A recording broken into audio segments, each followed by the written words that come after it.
Hey, how you doing? How you doing? You good? Now you can see me there. Yeah, let's put it right there. What's up?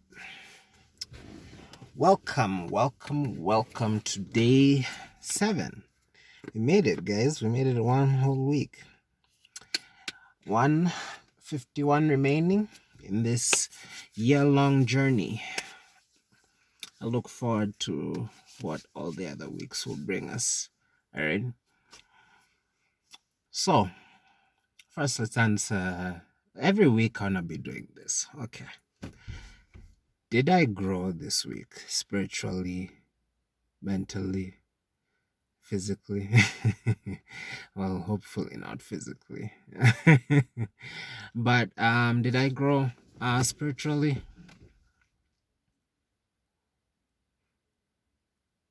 Yeah. I think the sensations in my lower dantian were sort of newish to me. The electric swirling along with like this, like, I don't know how to describe it. It's like a puddle of hot chi, like hot chi on the outside, and then inside it's like electric swirling. It's very cool. I meditated a lot more than I usually would, so that's also good. Um, what else? I think I'm a little bit more patient with myself. These days I'm more like relaxed than when I used to be, like in my 20s, I'd say. I'm more comfortable with my own failures. Yeah, but I don't think that necessarily changed too much in the span of 1 week. Okay, have I been keeping the book in mind? Not really. I mean, I read it, I contemplate on the message, but a lot of it is stuff that I feel like it's already kind of part of me. It's part of my own like um search for truth and uh, my education on just spiritual phenomena.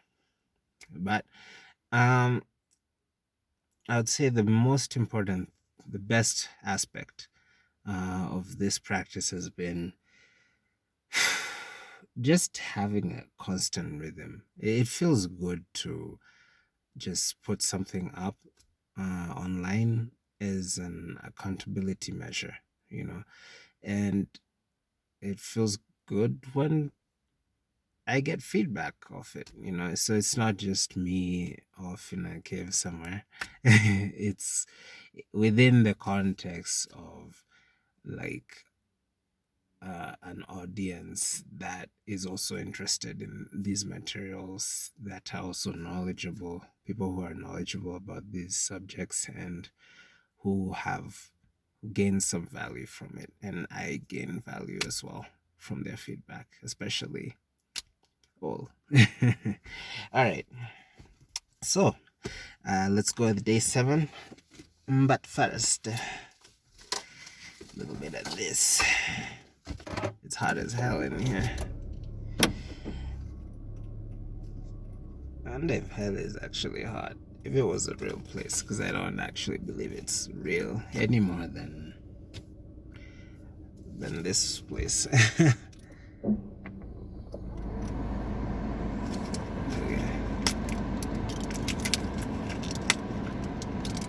Let me just expand on that. The Buddhist idea of reality is all things are your own mind. Okay.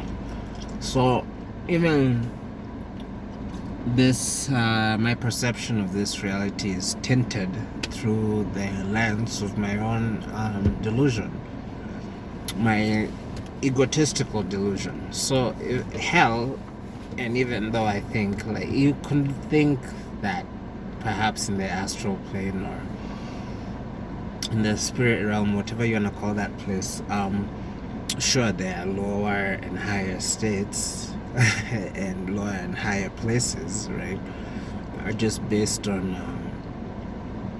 people attracting a certain vibe in the area. And it's much more apparent there. But ultimately, it's still also kind of a mental, egotistical fabrication. Anyway. But let's get back to the matter at hand. Day 7. Alright. Forbearance.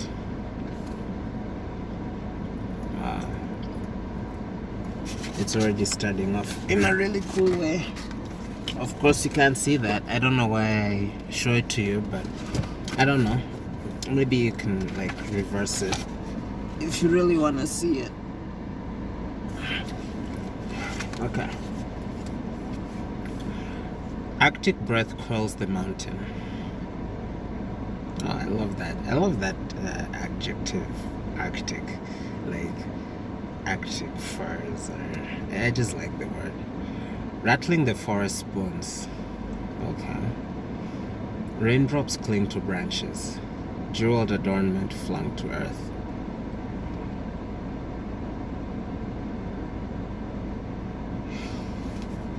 You know, when I was living in Harrisonburg,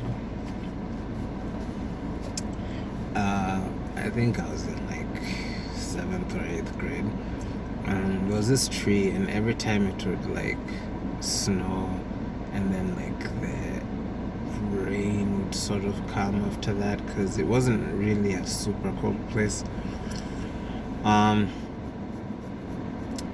There's this tree where like the ice would hang off its branches, like, and it looked so majestic. I can't even. I remember it, but I can't even like describe it properly. It was just really cool, and I wrote a poem about it. I guess maybe I embellished it too much, because people are like, when they went to see the tree, they're like, oh, we've seen this tree all the time. Oh yeah, I remember when it gets like icicles on its branches. But I don't know, you can see something, you can take it as mundane, or you could really try to see it, you know.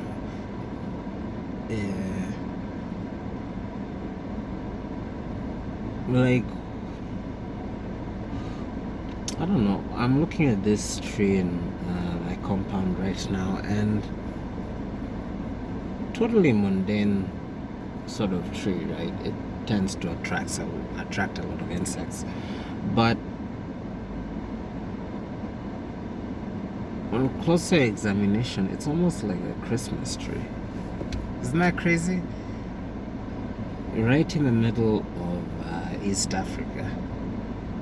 It has red flowers. It looks like I would have mistaken this for an evergreen tree if I was in the US. Let me see if I can show it to you. I don't know if you can see it. There's this one.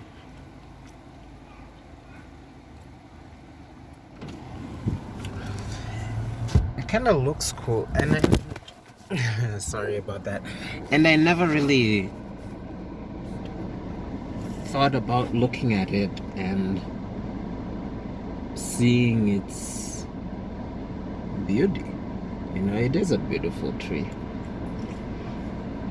My grandmother gave it to us.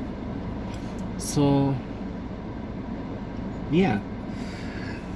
When this book, the poem, gives such descriptors for otherwise fairly mundane things that you really wouldn't put a lot of significance to, the authors, because I think the poem is from a different source, but the author is trying to like impress upon you that the Tao isn't some mystical thing that, you know, you have to go into the mountains to get. You know, it's about it's an it's about experiencing reality in an intimate way. You know, it's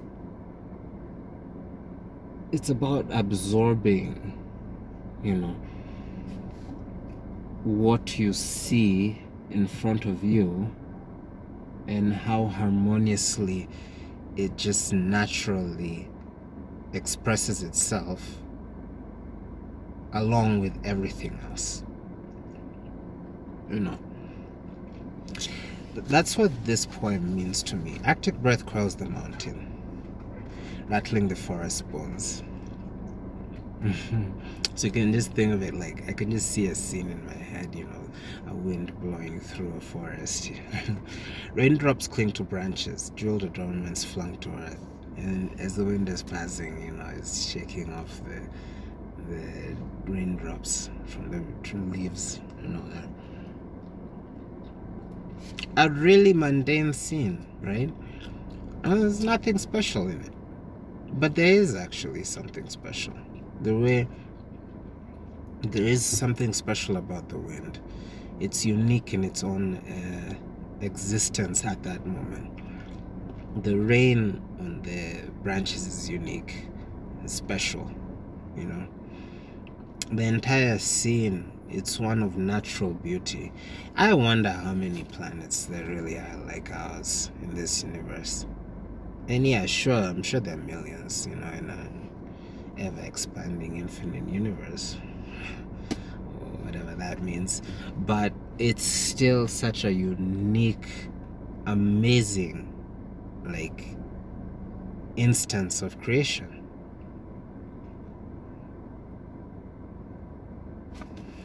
The Tao. Okay.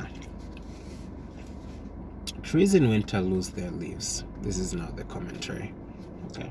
Some trees may even fall during storms, but most stand patiently and bear their fortune. I find this one of the things I like about this author. Like, I have my own perspective, and he comes at it from like a totally different angle. And there's something about that that's really cool. So it's not just me like thinking, oh, this is the real way to look at it. I get another person's perspective. That's awesome. Okay. So in this case, the author is saying essentially that we need to have fortitude when cultivating, when you follow the way, okay? And through storms or through sunshine, just keep going with what you're doing, because that's, you're sort of seeing the underlying nature of life through hardships and good times, okay? They endure rain, snow, wind, and cold. They bear the adornment of glycerin raindrops, glimmering icicles, or the crown of snow without care. Yeah. It's not just a matter of like just bearing your burden. It's like, this is what existence is, and you're just embracing it, you know? They're not concerned when such lustrous splendor is dashed to the ground. You know?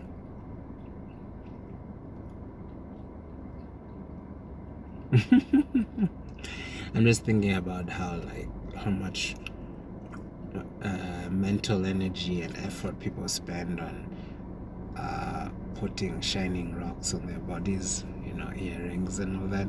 Okay, they're beautiful. They have things like gold have intrinsic values and a lot of applicable uses, but outside of the like industrial or scientific like fields, it always like struck me as kind of funny that people would spend so much money on what's basically like a shiny pebble, right? The same way like crows or like some other like animals collect shiny rocks. Hey, But I guess a lot of living things like shiny stuff. And maybe due to the rarity, and it is kind of beautiful, you know? But is it beautiful because of the amount of value we put on it, largely? Or is it, surely it's not more beautiful than a tree, or this aloe vera plant, or a flower? You can't tell me a diamond is more beautiful than a flower, intrinsically.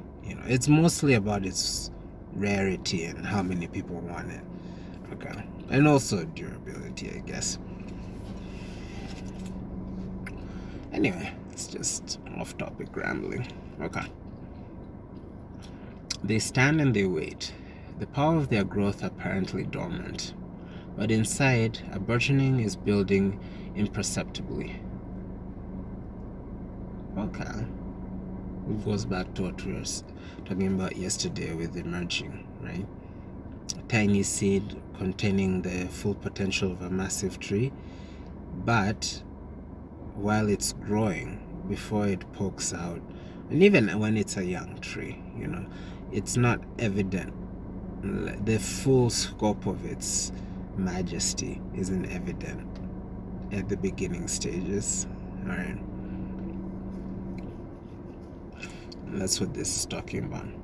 Theirs is the forbearance of being true to their inner natures.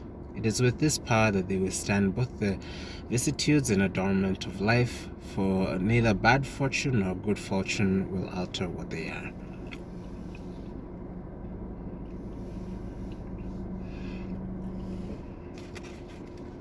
And this goes back to the Tao Te Ching. Okay.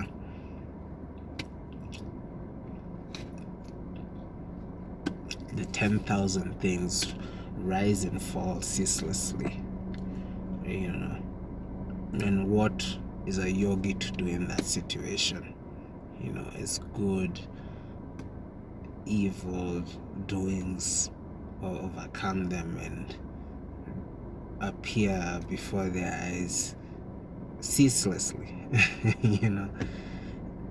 That the very nature of life we've discussed. One unending cycle after another. The yogi just does nothing, but not nothing in the sense of some sort of calamity, like they've been overcome by a greater power or something. No, it's a nothingness we discussed in a previous video, which is pregnant with the possibility of creative potential. Okay, so it's doing nothing, it's also a concept in Buddhism. It's such a difficult thing to attain, because when phenomena appear before you, your immediate impulse is to react, to either categorize them as something you want or something you don't want, or to formulate a story around that phenomenon. Okay. And the second you do that, you're not seeing it in its true state. You're seeing it through what your own conditioned mind has allowed you to perceive. Okay. So my phone battery is almost dead, so I gotta keep this moving. Just the yogi tries, or yogini tries their best to just observe the phenomenon and react in a spontaneous manner, not in in the sense of madness or delusion, but it's an uncontrived response to whatever manifestation appears before them. And you can apply this in your own life. Instead of continually going through the same old routine when you encounter difficulties, just go with whatever flow, or just do something spontaneous, creatively, positively, and see how that changes the situation. All right. We should be the same way. We may have great fortune or bad, but we should patiently bear both. No matter what, we must always be true to our inner selves.